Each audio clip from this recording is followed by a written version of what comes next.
Assalamualaikum warahmatullahi wabarakatuh. Pada masa Kekaisaran Ottoman Turki Utsmani berkuasa, terdapatlah salah satu laksamananya yang terkenal akan keberaniannya dan tidak pernah terkalahkan dalam perang laut dimanapun. Salah satu julukan di antara berbagai julukan lain yang pernah melekat pada dirinya adalah Raja Laut. Laksamana tersebut mempunyai nama Khair Eddin Barbarossa, di barat dikenal dengan nama Khaireddin Barbarossa. Namun, jauh hari sebelum menjadi Laksamana Ottoman, Barbarossa ternyata adalah seorang perompak atau bajak laut. Khaireddin lahir sekitar tahun 1470-an atau awal 1480-an di desa Palaiokipos di Pulau Midilli Yunani yang dikuasai Kekaisaran Ottoman. Ibunya bernama Katerina, kemungkinan adalah seorang Kristen Yunani. Sementara ayahnya Yakub tidak diketahui dengan pasti berasal dari etnis mana. Sumber lain mengatakan bahwa dia orang Turki, Yunani, atau Albania. Bagaimanapun, Khair adalah anak ketiga dari keempat putra mereka. Yakub adalah seorang pembuat tembikar. Dia membeli sebuah kapal untuk membantunya menjual barang-barangnya di sekitar pulau. Anak-anaknya semua belajar berlayar untuk menunjang bisnis keluarga. Dua anak tertua Yakub, Ilyas dan Aruch, mengoperasikan kapal ayah mereka. Sementara Khair membeli sebuah kapal sendiri. Mereka semua mulai beroperasi sebagai pelaut di Laut Mediterania. Pada tahun 1505, orang-orang Spanyol dan Portugis mencari keuntungan teritorial di sekitar Afrika Utara dan mereka mulai menyerang kota-kota pesisir. Marah dengan serangan terhadap sesama muslim, Khair dan Aruch memutuskan untuk bergabung dengan Korkut, salah satu putra Sultan Ottoman Bayezid II, untuk menjadi prajurit angkatan laut. Mereka bertugas untuk mengganggu pengiriman logistik Spanyol dan Portugis di Mediterania Barat. Antara tahun 1504 dan 1510, Aruch menggunakan armada kapal untuk membantu mengangkut pengungsi muslimur dari Spanyol ke Afrika Utara. Para pengungsi menyebut dia sebagai Baba Aruch, namun di telinga orang-orang Kristen, nama itu terdengar seperti Barbarossa, yang dalam bahasa Italia berarti janggut merah. Secara kebetulan, Aruch dan Khair memang sama-sama memiliki janggut merah, sehingga paslah sudah. Julukan Barbarossa melekat pada kedua bersaudara tersebut. Kemudian pada tahun 1512, Sultan Bayezid II meninggal dunia. Kematiannya meninggalkan perselisihan di antara kedua anaknya, yaitu Ahmed dan Selim untuk meraih kekuasaan. Singkat cerita, akhirnya Selim berhasil mengalahkan Ahmed, dan dia mulai melakukan pembersihan terhadap para pendukung Ahmed. Selim juga tidak mempercayai Korkut dan dia mengeksekusinya. Sebagai tanggapan atas kejadian tersebut, Khair dan Aruch melarikan diri ke Afrika Utara untuk memisahkan diri dari sebuah pemerintahan yang mungkin akan memusuhi mereka. Berbagai kerajaan di berbagai wilayah tersebut dalam rangka perjuangan melawan Spanyol. Selama 3 tahun berikutnya, Barbarossa bersaudara tampil menonjol di antara masyarakat Afrika Utara. Pada masa itu, mereka tidak bergabung dengan kerajaan manapun. Mereka lebih memilih untuk membangun kekuatan armada laut sendiri. Barbarossa bersaudara dengan pasukannya sukses menjara berbagai pengiriman logistik Spanyol dan Portugis di Laut Mediterania. Apa yang dilakukan oleh Barbarossa bersaudara dalam sudut pandang mereka itu merupakan sebuah bentuk perlawanan terhadap penindasan terhadap orang-orang Muslim. Namun dalam sudut pandang Spanyol dan Portugis, mereka tidak lebih hanya sebagai perompak yang menjarah logistik mereka. Sehingga mereka mendapat julukan sebagai bajak laut atau perompak barbar. Setelah Aruch menjadi penguasa tanpa gelar di Aljazair, Kekaisaran Ottoman melihat perkembangan ini sebagai kesempatan untuk memperluas pengaruhnya di Afrika Utara. Ottoman kemudian menawarkan dukungan dana dan politik kepada Barbarossa bersaudara. Dengan dukungan ini, Barbarossa bersaudara mendapat keuntungan yang lebih besar untuk mengamankan posisi mereka.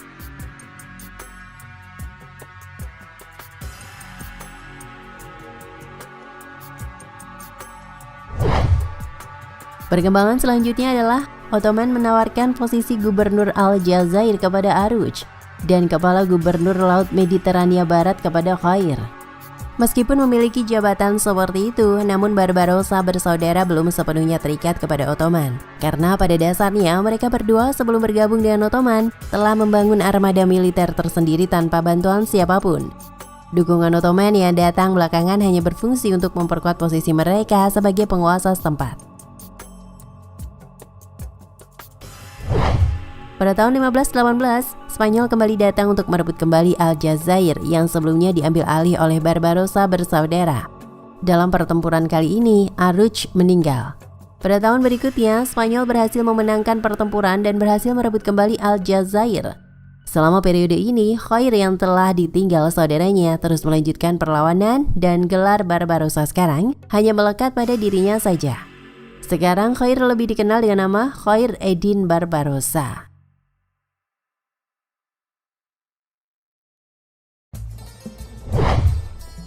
Diangkat menjadi laksamana. Dalam dekade berikutnya, Aljazair beberapa kali berpindah kekuasaan. Barbarossa meminta bantuan Sultan Ottoman untuk melawan Spanyol dan dia berhasil merebut kembali Aljazair. Dari waktu ke waktu, meskipun Aljazair pada hakikatnya adalah negara otonom, namun mereka semakin tergantung terhadap perlindungan militer dari Ottoman. Pada tahun 1520, Sultan Ottoman Selim I meninggal dan putranya yang bernama Sulaiman mengambil tahta kesultanan. Di Eropa, Sulaiman dipanggil sebagai The Magnificent, yang agung. Sementara di Turki sendiri dia mendapat gelar dari rakyatnya sebagai penegak hukum atau keadilan.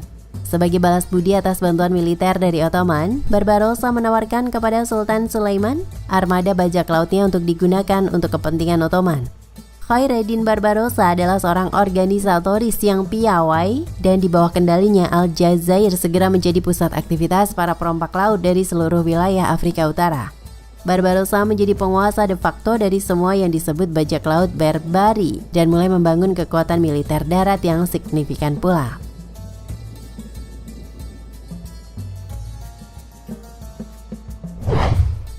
Ancaman bagi Eropa. Armada Barbarossa terus melanjutkan penjarahannya. Mereka membajak sejumlah kapal Spanyol dan kembali dari Amerika yang penuh dengan emas. Dia juga melakukan perampokan ke pantai Spanyol, Italia, dan Prancis. Menjarah harta mereka dan membawa orang-orang Kristen yang akan dijual sebagai budak. Pada tahun 1522, Barbarossa membantu penaklukan Ottoman di Pulau Rhodes yang merupakan benteng dari kesatria Saint John yang bermasalah bagi jalur operasional Ottoman. Mereka juga disebut sebagai Knights Hospitaller, sebuah ordo religius militer sisa-sisa perang salib.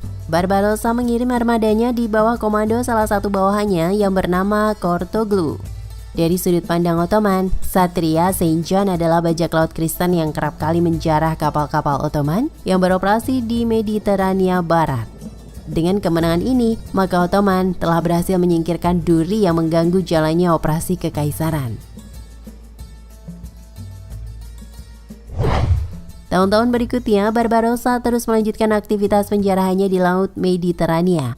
Pada musim gugur 1529, Barbarossa membantu 70.000 orang Moor lainnya melarikan diri dari Andalusia, Spanyol Selatan, yang berada dalam cengkeraman Inkuisisi Spanyol.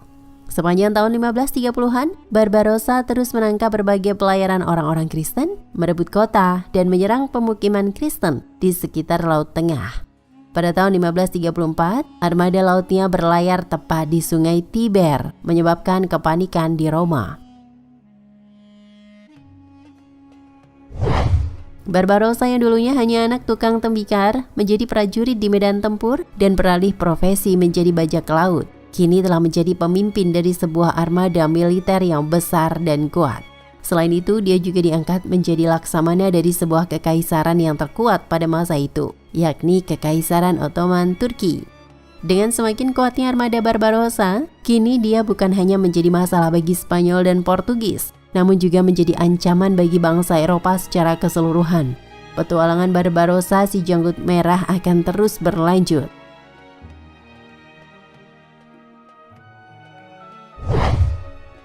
Aktivitas penjarahan armada Barbarossa terus berlanjut dan menimbulkan banyak kerugian bagi orang-orang Eropa. Akibatnya pada tahun 1530, Kaisar Suci Romawi Charles V memutuskan untuk meminta bantuan dari Andrea Doria, seorang laksamana Genoa yang tangguh. Kontak fisik pertama Barbarossa dengan musuhnya ini terjadi pada tahun 1531. Hasilnya adalah Barbarossa berhasil mengalahkan 40 kapal perang armada Spanyol Genoa. Secara pribadi, Sultan Sulaiman mengucapkan terima kasih kepada Barbarossa. Pada tahun berikutnya, ketika Sultan Sulaiman sedang dalam ekspedisi militer ke Habsburg, Austria, Doria mengambil kesempatan untuk menduduki beberapa kota di pesisir daratan Yunani. Meskipun Kekaisaran Ottoman berhasil merebut kembali kota-kota ini, pada saat itulah Sultan menyadari betapa pentingnya untuk memiliki angkatan laut yang kuat demi melindungi kepentingan Ottoman di Laut Mediterania dari ancaman pelaut berpengalaman di Eropa, seperti orang Genoa dan Venesia. Khaireddin Barbarossa kemudian dipanggil ke Konstantinopel. Dalam sebuah persidangan, dia akhirnya diangkat menjadi Kapudan Pasa, Laksamana Agung Kekaisaran Ottoman.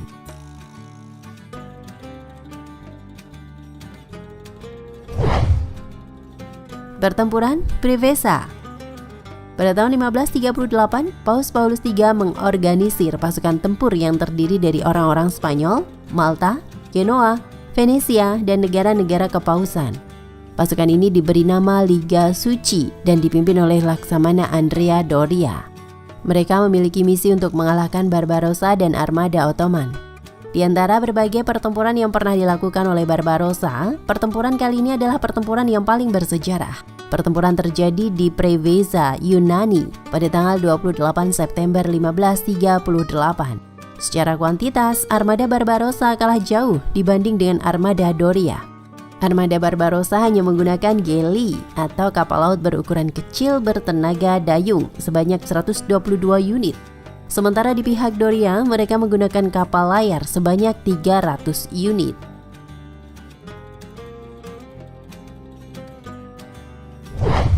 Meskipun dengan jumlah armada yang lebih kecil, armada Barbarossa mengambil sikap lebih ofensif. Kunci kemenangan Barbarossa ternyata ada pada penggunaan geli ini.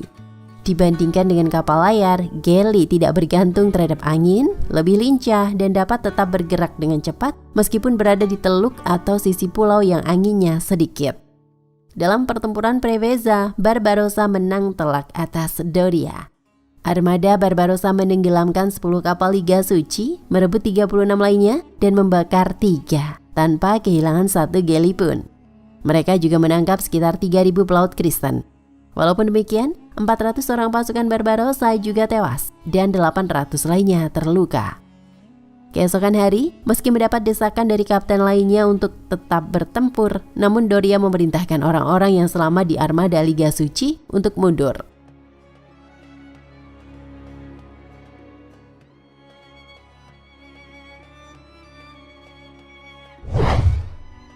Dominasi di Laut Mediterania.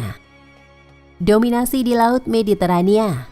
Melihat kehebatan Barbarossa, Kaisar Suci Romawi Charles V pada tahun 1540 mencoba merekrut Barbarossa untuk berpindah sisi dan bergabung dengan Roma.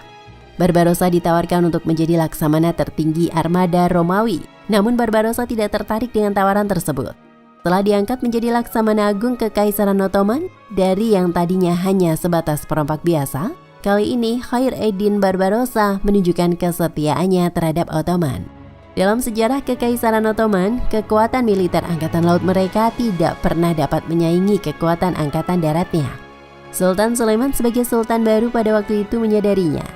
Dia adalah pemimpin yang visioner, dia tahu bahwa kunci untuk perluasan imperium terletak pada kekuatan angkatan laut.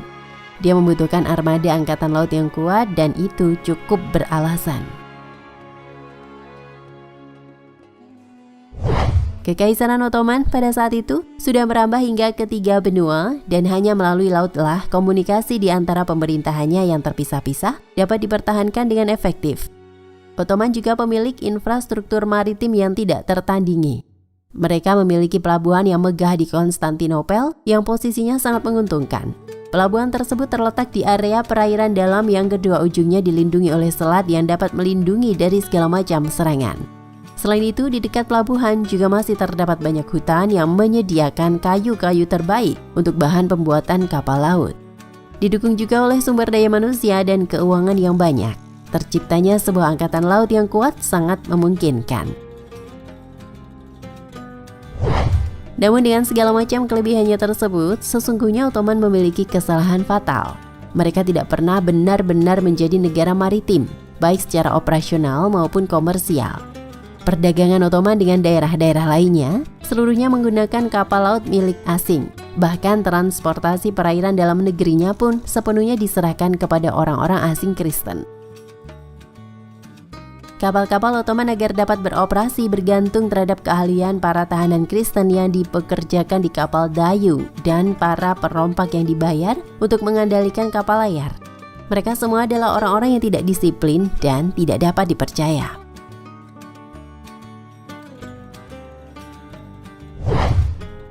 Peran Barbarossa. Sultan Sulaiman sudah sejak lama memperhatikan Khaireddin Barbarossa. Dia memperhatikan segala sepak terjang Barbarossa sejak bajak laut itu diangkat menjadi Laksamana Ottoman di Aljazair belasan tahun yang lalu. Diam-diam Sultan terkesan dengan kemenangan-kemenangan pertempuran yang dipimpin oleh Barbarossa. Hingga ketika Andrea Doria menduduki daerah kekuasaan Ottoman di Yunani, Sultan mengambil langkah yang tidak diduga oleh para birokratnya. Dia mengangkat Barbarossa menjadi Laksamana Agung Ottoman pada tahun 1534, yang artinya seluruh armada laut Ottoman akan dipimpin oleh Barbarossa. Sejak tahun 1536, kekuatan angkatan laut Ottoman mulai diperhitungkan oleh Eropa. Tidak seperti 10 tahun sebelumnya, sejak itu orang-orang Turki di bawah kepemimpinan Sulaiman tidak benar-benar dianggap secara diplomatik di Eropa Barat. Dalam hubungan internasional Ottoman sekarang telah diperhitungkan dan ini belum pernah terjadi sebelumnya.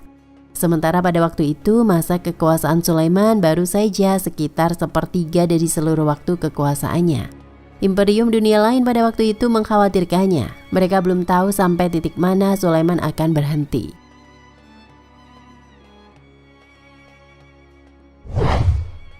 Akhir hayat. Barbarossa meninggal pada tahun 1546. Dia dimakamkan di Selat Bosporus, sisi Eropa. Patungnya didirikan di samping makamnya. Di sana terdapat sebuah tulisan, "Dari manakah cakrawala laut yang mengaum? Bisakah Barbarossa sekarang kembali? Dari Tunis atau Aljir atau dari pulau-pulau kecil? 200 kapal mengendarai ombak, datang dari tanah cahaya sabit terbit. Wahai kapal yang diberkati, dari laut apa kamu datang?" Walaupun Barbarossa telah meninggal, dia meninggalkan warisan angkatan laut Ottoman yang tidak tertandingi selama berabad-abad mendatang. Pada tahun-tahun setelah kematiannya, angkatan laut Ottoman berkelana ke Atlantik dan masuk ke Samudra Hindia untuk memperluas kekuasaan Turki di negeri yang jauh. Wallahu a'lam bishawab.